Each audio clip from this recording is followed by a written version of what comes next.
Hello student, welcome my YouTube channel learn and teach में आपका स्वागत है। आज हम इस वीडियो में डिस्कशन करेंगे इंपॉर्टेंट क्वेश्चन के बारे में जो यहाँ पे diploma mechanical engineering 5th semester subject electronics engineering का है। ये क्वेश्चन को मैं रिलीज कर रहा हूँ 12 दिसंबर 2022 को रिलीज कर रहा हूँ। ये जो इंपॉर्टेंट क्वेश्चन जो बनाया गया है न्यू सिलेबस के बेस के आधार पर ये क्वेश्चन को बनाया गया है। ये जो इंपॉर्टेंट क्वेश्चन है इलेक्ट्रॉनिक्स इंजीनियरिंग का, ये सब्जेक्ट में 5 चैप्टर है। मैंने पाँचों चैप्टर का इसमें इंपॉर्टेंट क्वेश्चन बताए हैं काफ़ी अच्छी तरीका से। अगर ये पूरी तरीके से आप क्वेश्चन आंसर कर लेते हैं तो 70 से 80 नंबर 100% इसमें आपका आ जाएगा। और जो कमज़ोर स्टूडेंट है सिर्फ पास होना चाहते हैं तो मैं जो जो क्वेश्चन बताऊंगा अगर वो कर लेते तो आप 100% इसमें पास हो पाइएगा। स्टूडेंट जो हमारे चैनल में नए आए हुए हैं हमें सपोर्ट करने की कोशिश करें, हमारे चैनल को सब्सक्राइब करके, और हो सके वीडियो को लाइक कीजिए। अगर इसमें आपको कहीं भी आप किसी नोट्स के अवेलेबल चाहिए, आपको नोट्स चाहिए इसका जितना भी, अगर कोई भी क्वेश्चन का नहीं मिल रहा हो तो आप यहाँ पे वीडियो के कमेंट में आप हमें कमेंट कीजिए कि नोट्स हम आपको जल्दी से इसका नोट्स आपको अवेलेबल करवा देंगे। ठीक है स्टूडेंट, ये जो सब्जेक्ट है काफ़ी खतरनाक सब्जेक्ट है। अगर इसमें 5 जो चैप्टर है वो भी बहुत ज़्यादा पेचीदा चैप्टर है और फर्स्ट चैप्टर तो बहुत ज़्यादा लेंदी है। ठीक है, इसीलिए वीडियो को शुरू से लेकर अंत तक जरूर देखें, काफ़ी डिटेल के साथ मैं आपको बताऊंगा इसका इंपॉर्टेंट क्वेश्चन को। ठीक है, जैसे कि सबसे पहला आता है चैप्टर फर्स्ट, ठीक है, बेसिक इलेक्ट्रॉनिक्स। इसमें मैंने देख सकते हैं किस तरह से 6 को यहाँ पर क्वेश्चन आंसर को बताया जो इंपॉर्टेंट क्वेश्चन है। ठीक है, इसके आगे भी यही चैप्टर का और भी ज़्यादा इंपॉर्टेंट क्वेश्चन है, वीडियो में बने रहें। ठीक है, देखिए सबसे पहले जो हम फर्स्ट अगर बात करते हैं तो पहला जो यहाँ पे देख सकते हैं किस तरह से आपको इसका क्या एक्सप्लेन करना होगा। जो एक्सप्लेन कीजिएगा 300 वर्ड में इसका एक्सप्लेन कीजिएगा। ठीक है, ये जो इंपॉर्टेंट क्वेश्चन है इलेक्ट्रॉनिक इंजीनियरिंग का, इसका जो फर्स्ट चैप्टर है बेसिक इलेक्ट्रॉनिक, यही चैप्टर सबसे ज़्यादा लेंदी है। ठीक है, अगर आप इसको कर लेते हैं तो 40 नंबर ये सब्जेक्ट में आप 100% ले आ पाइएगा। ठीक है, क्योंकि ये बहुत ज़्यादा लेंदी चैप्टर है, इसमें बहुत ज़्यादा इंपॉर्टेंट क्वेश्चन जो मैंने बताए हैं इसमें सबसे ज़्यादा आता है। ठीक है, तो ये चीज़ पे ध्यान देना है आपको। पहला मैं आपको 6 क्वेश्चन को किसी भी हाल में करके दिमाग में आपको इसको बेसिक कॉन्सेप्ट को रख लेना है। ठीक है, 7 से लेकर जो 13 तक क्वेश्चन आएंगे ये भी बहुत ज़्यादा इंपॉर्टेंट क्वेश्चन है। इसमें हम बताते हैं आपको कि कौन कौन क्वेश्चन ज़्यादा इंपॉर्टेंट है। 7 नंबर क्वेश्चन को किसी भी हाल में कर लेना है, 8 नंबर क्वेश्चन को किसी भी हाल में आपको कर लेना है, और 9 नंबर जो क्वेश्चन है उसको थोड़ा सा आप ट्रांजिस्टर को थोड़ा सा डिफिनेशन समझ लीजिए। ठीक है, क्वेश्चन नंबर 10 की अगर बात करते हैं तो ये क्वेश्चन क्या कभी कभी पूछती है, उतनी ज़्यादा इंपॉर्टेंट नहीं है लेकिन कभी कभी पूछती है। क्वेश्चन नंबर अगर 11 की बात करते हैं तो ये भी ज़्यादा उतना इंपॉर्टेंट नहीं है, कभी कभी पूछती है। ठीक है, लेकिन क्वेश्चन नंबर 12 बहुत ज़्यादा इंपॉर्टेंट है और क्वेश्चन नंबर 13 भी इंपॉर्टेंट है। ठीक है, इसके अगर आगे आते हैं तो देख सकते हैं यहाँ पर 2 क्वेश्चन और है 14 और 15 नंबर। ठीक है, दोनों क्वेश्चन बहुत ज़्यादा इंपॉर्टेंट है, ये क्वेश्चन को किसी भी हाल में करना है। और जो 15 नंबर जो क्वेश्चन है उसमें 2 में से कोई एक तो पूछता ही पूछता है।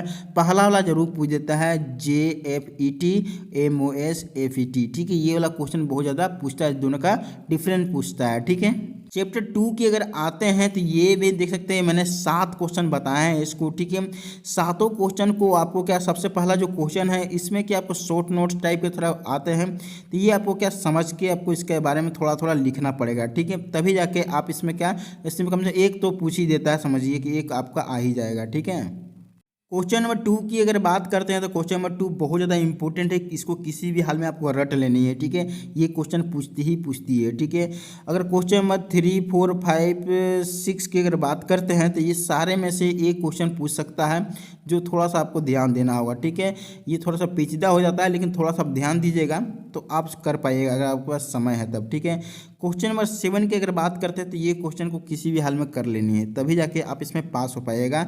चैप्टर 2 से कम 8 नंबर का क्वेश्चन पूछता है। ठीक है, अगर क्वेश्चन नंबर 1 कर लेते हैं, क्वेश्चन नंबर 2 कर लेते हैं, क्वेश्चन नंबर 7 कर लेते हैं तो कम से कम आप इसमें 4 नंबर ले आ पाइएगा। लेकिन 2 से लेकर 6 तक कीजिएगा तो वो 4 नंबर ले आ पाइएगा। ठीक है, चैप्टर 3 की अगर बात करते तो इसमें मैंने 7 क्वेश्चन बताए हैं इसमें भी। ठीक है, और 7 क्वेश्चन में से और ज़्यादा इंपॉर्टेंट क्वेश्चन कौन है ये चीज़ पे ध्यान देना है आपको। देखिए सबसे पहला जो क्वेश्चन है ये क्वेश्चन क्या है कि थोड़ा इंपॉर्टेंट है। अगर इसका थोड़ा बेसिक कॉन्सेप्ट अगर लिख लीजिएगा, समझ लीजिएगा तो इसमें क्या है कि इसी के रिलेटेड क्वेश्चन पूछते हैं। ठीक है, तो ये क्वेश्चन को थोड़ा सा आपको समझना जरूरी है। ठीक है, अगर वो नहीं समझते तो क्वेश्चन नंबर 2 तो 100% समझना है।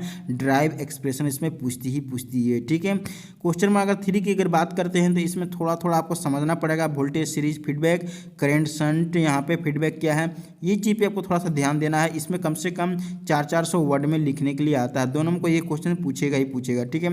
क्वेश्चन में अगर 4, 5 और 6 की अगर बात करते हैं तो 6 नंबर बहुत ज़्यादा इंपॉर्टेंट है। इसको किसी भी हाल में आपको कर लेना है 6 नंबर, क्योंकि इसमें क्या शॉर्ट नोट्स में क्वेश्चन को डाल के पूछती है। और 7 नंबर तो आंख बंद करके उसको करना ही करना है, ठीक है। बहुत ज़्यादा इंपॉर्टेंट क्वेश्चन है। चैप्टर 4 की अगर बात करते हैं तो ये सब्जेक्ट की सबसे खतरनाक चैप्टर है, तो इस पे आपको बहुत बेसिक तरीक़ा से ध्यान देनी है। क्वेश्चन नंबर 1 पे बहुत ध्यान देनी है, ठीक है।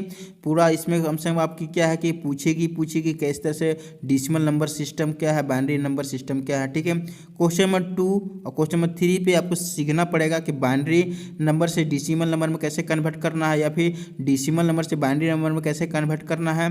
तो ये चीज़ पे आपको बेसिक आपको कॉन्सेप्ट क्लियर रखना होगा। यूट्यूब पे ऐसे बहुत सारे वीडियो है जो आपको मिल जाएंगे, बारी तरीके से सीख जाएगा और समझ सकते हैं, ठीक है। क्वेश्चन नंबर 4 पे थोड़ा ध्यान दे देना है। इसमें क्या है कि 2-3 को आपको इसमें आपको डिफिनीशन पूछ सकते हैं, ठीक है। क्वेश्चन नंबर 5 किसी भी हाल में कर लेनी है, आपको पूछेगी। इस पर आपको बेसिक कॉन्सेप्ट आपको क्लियर रखनी है, ठीक है। क्वेश्चन नंबर 6, 7, 8 और 9 जो है बहुत ही इंपॉर्टेंट है। इसमें इसी के बेसिक के आधार पे आपको आगे की ओर क्वेश्चन पूछेंगे, ठीक है। तो ये सब आपको सोल्व करना सीखना पड़ेगा, ठीक है। आखिर में कैसे इसे सिंप्लीफाई करना है, ड्रॉ करना है, लॉजिकल सर्किट डायग्राम कैसे बनानी है, ये चीज़ पे आपको सीखना पड़ेगा, तभी आपको आप कर पाइएगा, ठीक है। चैप्टर 5 की अगर बात करते हैं तो मैंने इसमें 7 क्वेश्चन बताए हैं और सातों क्वेश्चन बहुत ज़्यादा इंपॉर्टेंट है, ठीक है। पहला क्वेश्चन किसी भी हाल में आपको बेसिक कॉन्सेप्ट आपको समझ लेना है और डायग्राम भी आपको इसमें ड्रॉ करके दिखानी है, ठीक है। क्वेश्चन नंबर 2 की अगर बात करते हैं तो इसका पूरी तरीके से कॉन्सेप्ट क्लियर रखिए, समझ लीजिए, तभी लिख पाएगा, ठीक है। क्वेश्चन नंबर 3 की अगर बात करते हैं, इसमें 2 क्वेश्चन आते हैं, दोनों में से कोई एक क्वेश्चन पूछती है। 4 की अगर बात करते हैं तो क्वेश्चन नंबर 4 में आपको ब्लॉक डायग्राम भी आपको माइक्रो प्रोसेसर का बनानी है, और साथ में आपको क्या इसमें फंक्शन भी आपको ईच का हर एक जो ब्लॉक डायग्राम बनाएगा उसका हर एक आपको उसके बारे में लिखनी पड़ेगी, ठीक है। तो थोड़ा सा समझ लीजिएगा, टाइम है। तो क्वेश्चन नंबर 5 की अगर बात करते हैं तो ये भी इंपॉर्टेंट है, थोड़ा सा समझ लीजिएगा, उतना ज़्यादा इंपॉर्टेंट नहीं है लेकिन इंपॉर्टेंट है। लेकिन क्वेश्चन नंबर 6 और 7 बहुत ज़्यादा इंपॉर्टेंट है, इस पर आपको बेसिक तरीके से आपको ध्यान देनी है, तभी लिख पाइएगा, ठीक है। तो मुझे आशा है कि आपको इसका इंपॉर्टेंट क्वेश्चन के बारे में बढ़िया तरीके से समझ में आ चुका होगा। वीडियो देखने के लिए थैंक यू।